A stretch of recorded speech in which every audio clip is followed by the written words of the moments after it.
দীর্ঘ চোটের পর মাঠে ফিরলেন নেইমার, কিন্তু ফিরলেন বিতর্কে। প্রায় 2 মাস পর ব্রাজিলিয়ান লিগে ব্রাজিলের বিপক্ষে সান্তোসের হয়ে শুরুর একাদশ দেখা যায় তাকে। তবে পারফরমেন্স নয়, আলোচনা এসেছে আচরণের জন্যই। মারাকানা স্টেডিয়ামের ফঙ্গার কাছে 3-2 গোলে হেরেছে সান্তোস।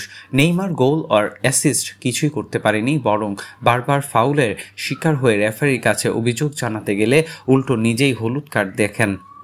রেফারির সিদ্ধান্তে ক্রুদ্ধ হয়ে নেইমার মাঠ ছাড়ার আগে বেঞ্চের পাশে থাকা পানির বোতলে লাথি মারেন, যা গিয়ে লাগে সতীর্থদের গায়ে।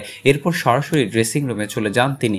ম্যাচ শেষে নেইমারের অভিযোগ, রেফারি অহংকারী, এমনকি কথা বললেই হুমকি দেন তারা। দাবি, ফ্লামেঙ্গার এক গোলের সময় গোলকিপারের উপর ফাউল হয়েছিল, কিন্তু রেফারি তা উপেক্ষা করেছেন।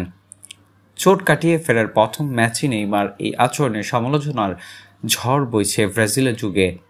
সামনে আরও কঠিন পরীক্ষা।